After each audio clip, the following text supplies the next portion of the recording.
mau duduk diam dan tenang dalam hadirat Tuhan, sebab di dalam tinggal tenang dan percaya, maka setiap orang pasti diselamatkan. Sebab pertolongan kita hanya datang dari Tuhan, dan keselamatan itu datangnya dari Tuhan. Biarlah setiap orang-orang yang berseru di dalam nama Tuhan Yesus hari ini boleh mengalami perjumpaan yang manis dengan Tuhan, boleh mengalami hadirat Tuhan yang memulihkan, yang menyembuhkan, yang membebaskan setiap pribadi yang berseru dalam nama Tuhan Yesus. Terima kasih Tuhan Yesus, kami mau mengejar hadir-Mu Tuhan, kami mau menikmati hadirat-Mu Tuhan.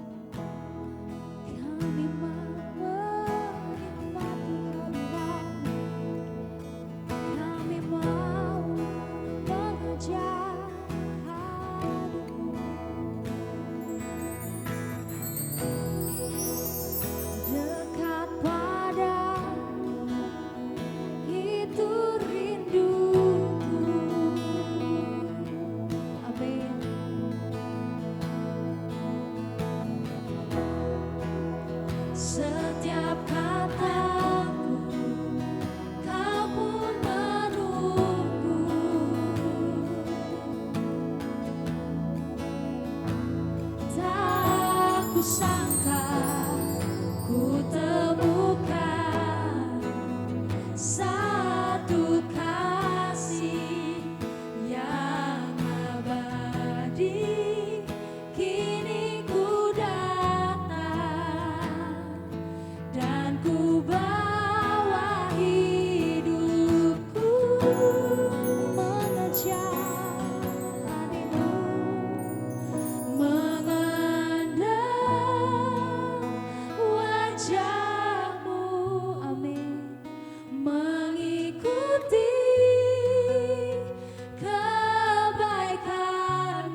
hidup kami Tuhan.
Mengejar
satu-satunya Tuhan dan Raja kita. Engkaulah Tuhan, Engkaulah Raja kami, Engkaulah Raja. Berdaulat atas hidupku,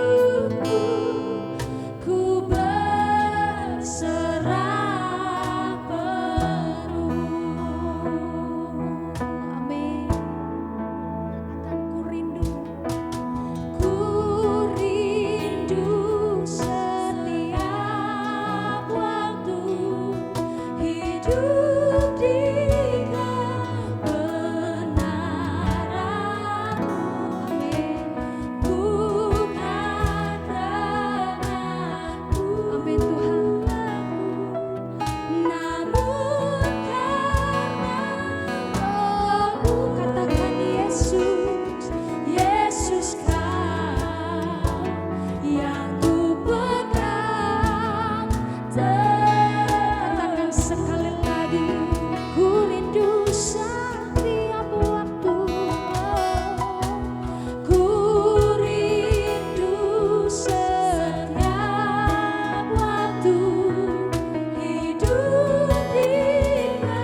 Apa kabar saudara semuanya?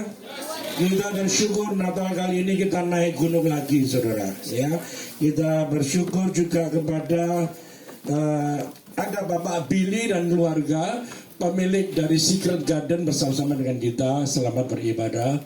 Selamat Natal juga Pak Billy dan Ibu dan juga keluarga. Pemilik dari Secret Garden dan juga pemilik dari perusahaan Herboris. Pak Billy. Thank you dan semua saudara-saudara yang hari ini juga melewatkan waktu bersama-sama. Kita mengucap syukur kepada Tuhan. Ya, hari ini kita akan sedikit dengarkan firman, renungan firman, yaitu tentang unforgettable love. Ya, saudara, kita bersyukur bahwa membuktikan sampai saat ini bahwa Tuhan Yesus tetap ada. Amin, saudara. Dia datang ke dunia 2000 tahun yang lalu. Tujuannya adalah untuk saudara dan saya, peduli akan kita semua manusia. Saudara, saya akan membaca di dalam kitab 1 Yohanes 4 ayat 7 sampai yang ke-10. 1 Yohanes 4 ayat 7 sampai yang 10. Berkata firman Tuhan, saudara-saudaraku yang kekasih, marilah kita saling mengasihi, sebab kasih itu berasal dari Allah, dan setiap orang yang mengasihi lahir dari Allah dan mengenal Allah. Barang siapa tidak mengasihi, ia tidak mengenal Allah, sebab Allah itu adalah kasih. Dalam hal inilah kasih Allah dinyatakan di tengah-tengah kita, yaitu bahwa Allah telah mengutus anaknya yang tunggal, yaitu Yesus Kristus, ke dalam dunia ini supaya kita semua hidup olehnya.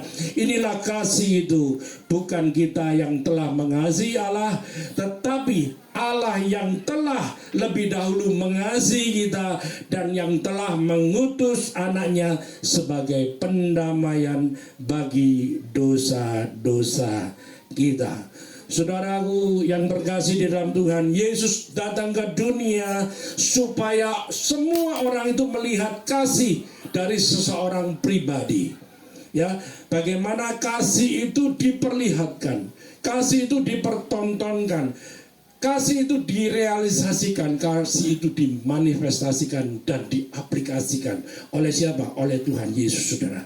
Ya, bagaimana kasih itu dipertontonkan kepada seluruh manusia. Ya, real love in action. Ya, kasih yang nyata yang ditunjukkan. Ya, bukan sekedar konsep atau kasih itu bukan cuma perasaan, Bapak Ibu sekalian. Ya, saudara, kita tahu bahwa kata love, cinta atau kasih itu seringkali diucapkan, ya, bahkan dipakai untuk teks lagu-lagu yang mungkin saudara sering dengar. Ya, mungkin juga lagu-lagu cinta itu kenapa pakai kata kasih, saudara? Karena supaya ya laku lagunya, ya, daripada kata kebencian, kepahitan, kejengkelan, ya. Jadi kata-kata kasih itu sesuatu yang indah, yang dimasukkan dalam teks lagu, bahkan juga film-film yang bertema cinta, ya, semua orang suka, ya. Film-film yang bertemakan kasih, ya. Nah, saudara, supaya apa, saudara? Kenapa? Supaya hits populer dan laku, saudara. Mari kita belajar tentang cinta yang sebenarnya, yang ditunjukkan oleh Tuhan Yesus, yang diperkenalkan oleh Yesus ketika datang ke dunia ini. Saudara, kasih Yesus bukan sekedar kasih yang biasa, saudara. Ya, dimana pada zaman itu 2000 tahun yang lalu, ya, dikenal, kita semua mengenal bahwa 2000 tahun lalu sebelum Yesus lahir, semua bangsa waktu itu, bangsa Israel atau Yahudi mengenal namanya hukum Taurat, belum mengenal tentang kasih yang sejati, saudara. Ya, saudara, kasih yang disebut yang dimasukkan oleh Tuhan Yesus itu adalah kasih agape. Saudara, kita tahu bahwa kasih agape adalah kasih yang sempurna, yang dipertontonkan oleh Tuhan Yesus sendiri. Ada beberapa jenis kasih, ya, saudara. Kasih filio, saudara tahu kasih filio adalah brother in love, ya, kasih persaudaraan, ya, kasih antar teman. Lalu kemudian ada kasih stergo, ya, di dalam sebuah keluarga ada kasih di antara keluarga yang dikatakan family in love. Dan yang berikutnya adalah kasih eros atau disebut intimate love, sexual intimate, ya. Saudara, kita mengenal kata erotik, ya, dari kata eros. Saudara, ketiga jenis kasih ini, saudara, dikenal oleh manusia, ya, sebelum Yesus itu datang ke dunia. Mereka hanya mengenal 3 jenis kasih ini, saudara. Nah, ketika Yesus datang ke dunia, memiliki kasih yang berbeda dengan kasih yang dikenal oleh manusia itu, saudara. Ya, jenis kasih yang belum dikenal sebelumnya oleh manusia pada zaman itu. Saudara tahu apa bedanya? Ya, ketiga jenis kasih ini, saudara perlu mengenal syarat. Ya, perlu. Ya, ada syaratnya, ada hitung-hitungannya, saudara. Ya, saudara, contohnya, berapa kali saudara kita mengampuni? Ya, berapa kali saudara mengampuni? Kita mau mengampuni kalau ada itu mau mengampuni kita. Jadi ada syaratnya, saudara.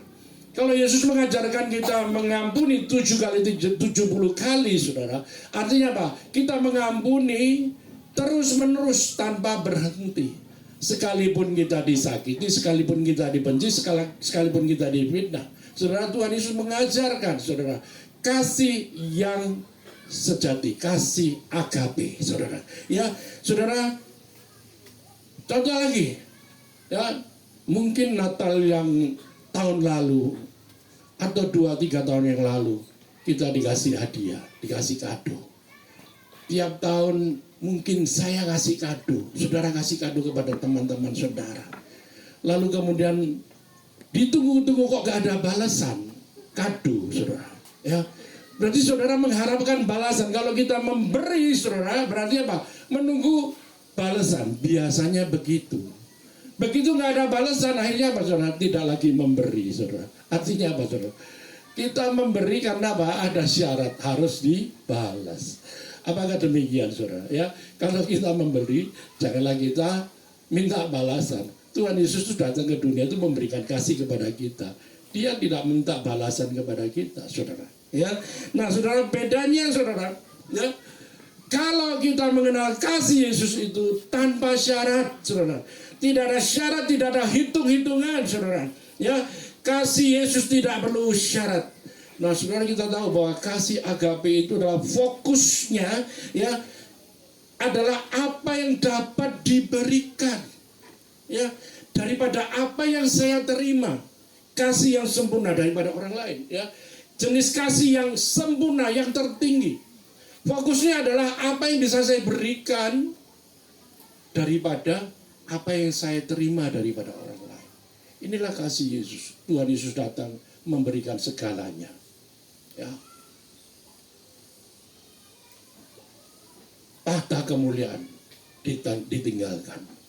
Turun ke dalam dunia, ke tempat yang rendah, ke tempat yang hina, yang jelek, yang kotor, yang bau, demi saudara dan saya. Itulah kasih Yesus, saudara. Saudara bisa flashback, bayangkan 2000 tahun yang lalu, saudara. Apa yang Yesus lakukan pada waktu itu. Kenapa Yesus pada waktu itu, kenapa tidak lahir di dalam sebuah istana yang megah, atau rumah sakit yang mewah, yang segala sesuatunya ada fasilitasnya, ya, membuat lancar kelahiran. Tapi Yesus datang, dia lahir ke dalam sebuah kandang, saudara, yang bau kotoran binatang, yang tidak layak. Kenapa, saudara? Karena, saudara, supaya semua orang itu bisa datang mengunjungi dia. Supaya orang itu bisa datang kepada Yesus. Semua kalangan, bukan cuma orang kaya, tetapi juga orang gelandangan juga bisa datang kepada Tuhan. Tuhan Yesus memberikan contoh yang sederhana, yang harus menjadi teladan bagi kita, saudara. Ya, dari tempat yang mulia turun ke dunia, ke tempat yang rendah. Tuhan Yesus mau dan bahkan menyerahkan nyawanya, saudara. Ya, saudara, mungkin kita sering mendengarkan tentang I love you because bla bla bla bla. I love you if, aku cinta kamu jika, sebab, saudara. Nah, I love you if you give me some money. Mungkin begitu, saudara, ya. Kalau kamu berikan aku sesuatu, perhiasan mungkin ya. Kalau kamu mau belikan aku barang yang mewah ya, ada hitungannya. Jadi kalau kita bisa mengasihi orang lain itu tentunya pakai syarat ya.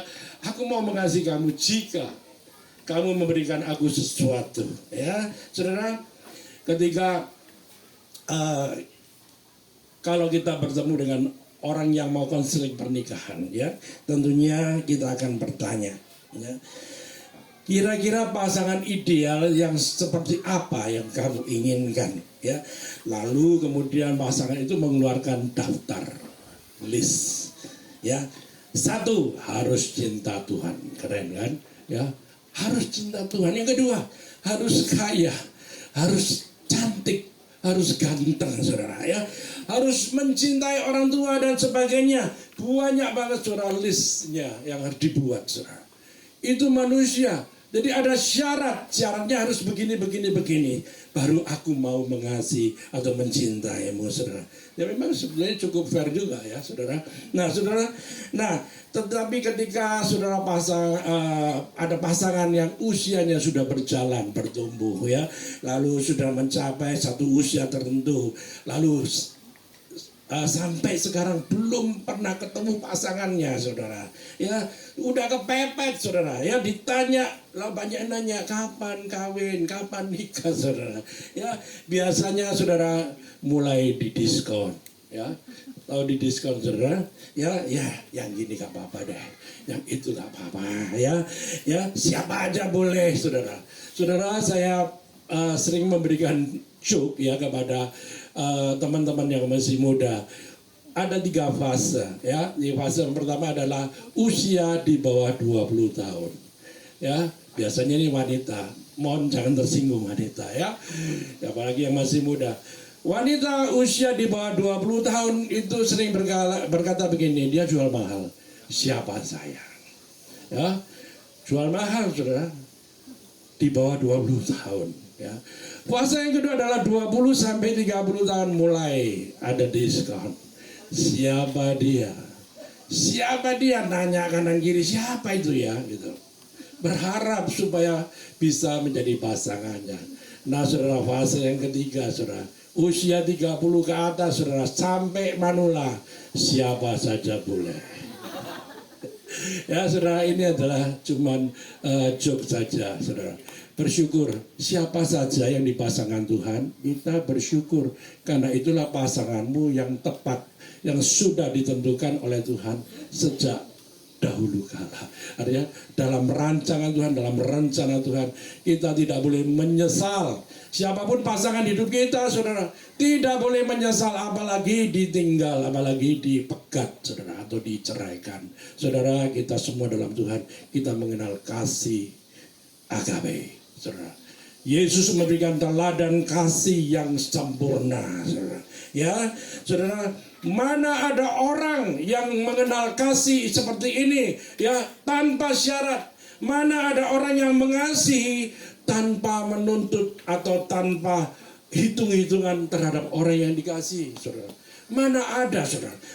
Mana ada orang yang mengasihi tanpa apa adanya kita, saudara. Ya, bukan karena ada apanya. Kita dikasihi oleh Tuhan Yesus apa adanya, bukan ada apanya. Ya, saudara, kita seringkali kebalikan. Kita mengasihi seseorang karena ada sesuatu, karena ada apanya. Kita belajar ya seperti Tuhan Yesus. Pada zaman dulu mereka tuh lebih mengenal tentang kitab Taurat, hukum Taurat ya. Mereka mengenal kasih yang bersyarat ya, yang penuh dengan tuntutan ya, harus melakukan sesuatu lebih dahulu ya. Kalau tidak melakukan sesuatu, saudara, maka tidak bisa diterima dan bahkan tidak bisa diampuni, saudara ya, atas apa? Pelanggaran dan dosa-dosanya. Jadi hukum Taurat seperti itu, saudara ya. Saudara, perhatikan hal ini. Hukum Taurat itu, saudara, menuntut kita untuk melakukan yang benar. Betul nggak, saudara? Hukum Taurat itu menuntut kita untuk melakukan yang benar, saudara. Tetapi kasih Tuhan melalui Yesus Kristus itu menerima kita apa adanya supaya kita melakukan yang benar, saudara. Bedanya seperti itu. Kita hidup di dalam zaman anugerah, penuh dengan kasih karunia Tuhan, saudara. Ya, kita menyebut ini suatu kasih karunia, saudara. Ya, karena bukan usaha saudara, bukan kebaikan kita, bukan karena jasa kita, bukan karena kita hebat, bukan karena kita mampu, bukan karena kita pintar, saudara. Kasih itu diberikan kepada dunia untuk saudara dan saya. Itu semua karena kemurahan Tuhan. Amin, saudara. Ya, kita bersyukur. Ya, seorang ahli bahasa, ya, bahasa Yunani berkata, arti kata agape itu sebetulnya, saudara, penuh dengan nilai, pengertian, dan perasaan yang begitu dalam, saudara. Ya, di mana kasih agape ini adalah rela berkorban demi apa yang dicintainya. Sekali lagi, agape, kasih agape, rela berkorban demi yang dicintainya. Yang kedua, kasih agape itu rela berkorban demi mereka yang tidak layak untuk dicintai. Mungkin kita merasa tidak layak kita dicintai Tuhan karena kita banyak pelanggaran dan dosa. Tapi Tuhan memberikan kita kesempatan dan itulah anugerah. Ya, saudara, tidak layak kita, tapi Tuhan Yesus tetap mengasihi saudara. Kita seringkali menyakiti hati Tuhan. Ketika kita ini seringkali kita melukai hatinya dan tidak menyukakan hatinya. Tapi Tuhan Yesus menunggu saudara dan saya. Ya. Kasih agape itu mau berkorban kepada orang yang menyakiti dia. Bayangkan saudara, kasih Tuhan Yesus rela berkorban demi orang-orang yang menyakiti Tuhan pada waktu itu. Yesus tetap mengasihi orang yang menghina dia, orang yang mengolok dia, orang yang memfitnah, yang meludahi, yang mengutuk, yang menyiksa, ya, yang menyakiti, yang menampar, yang memukul, yang membunuh, dan bahkan menyalibkan Tuhan Yesus. Tapi Yesus tetap mengasihi mereka. Buktinya apa, saudara? Mana ada kasih yang seperti Tuhan Yesus? Tidak ada, saudara. Ya. Pada saat Yesus disalibkan, dia masih berkata kepada Bapa, ampunilah mereka, sebab mereka tidak tahu apa yang mereka berbuat. Bisakah kita melakukan seperti itu terhadap saudara-saudara kita yang menyakiti kita? Bahkan kadang-kadang kita memusuhi atau membenci, tidak suka pada seseorang tanpa alasan. Karena orang itu karena tidak cocok dengan kita, kita punya alasan. Aku punya alasan karena dia tidak cocok sama saya.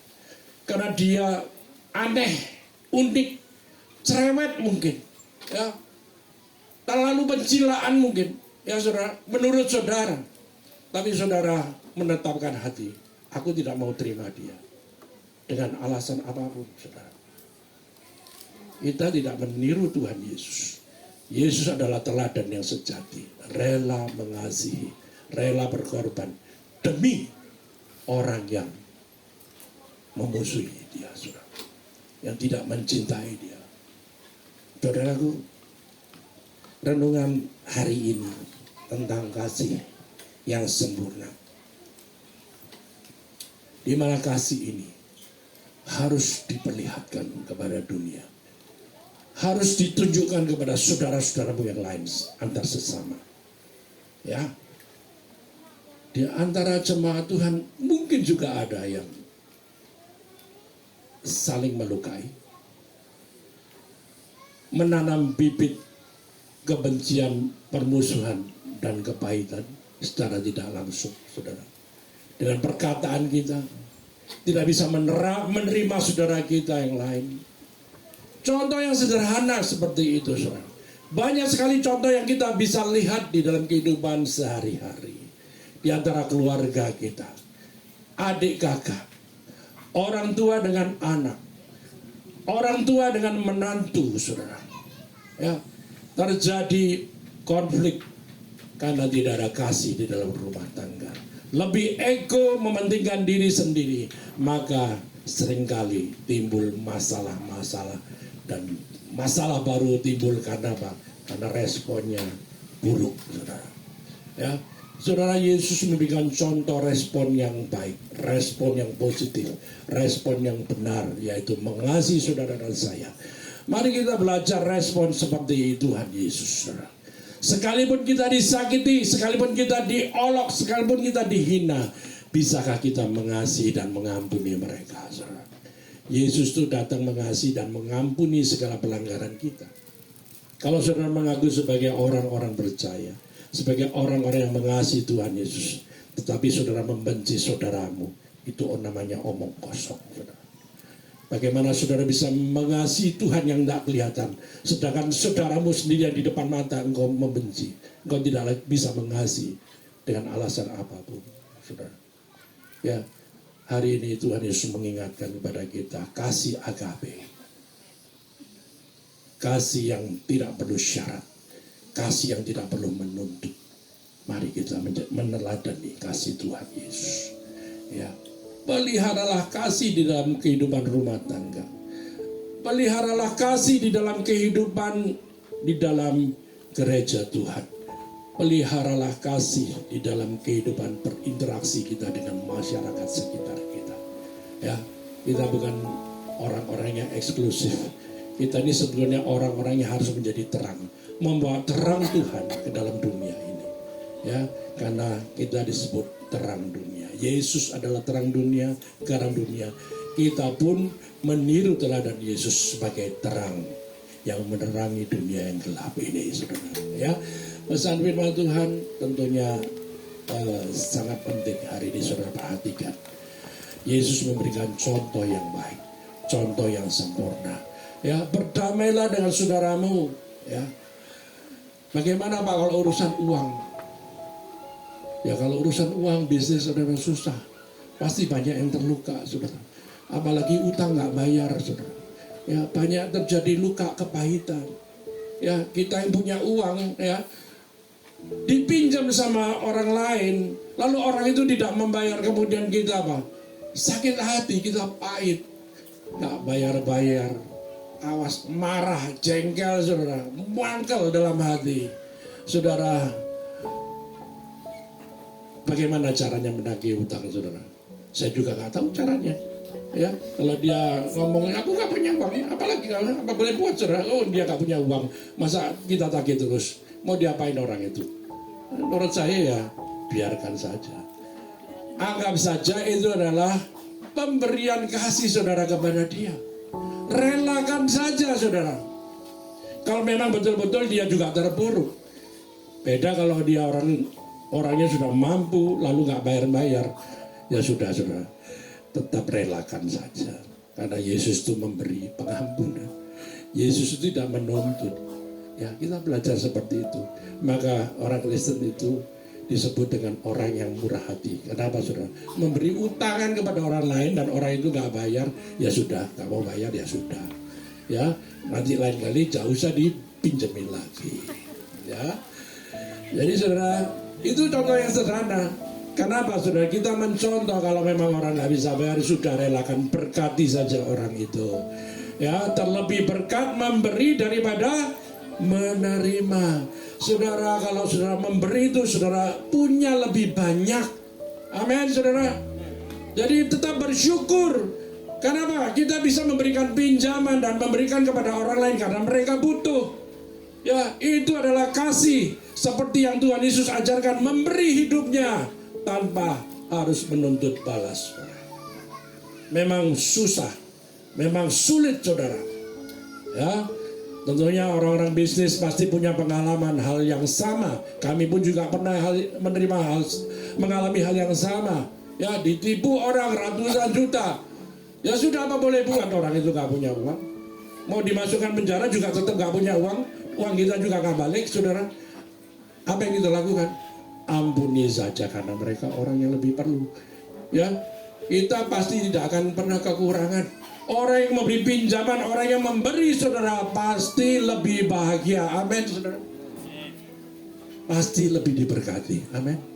Karena kita bisa memberi terus menerus. Berikanlah kasih itu kepada sesama kita di dalam hubungan antara relasi dalam keluarga. Ya, berikan saudara. Mari kita meneladani Yesus yang sempurna kasihnya, karena dia sudah memberikan contoh teladan yang baik. Amin saudaraku. Mari kita berdoa, kita mengucap syukur pada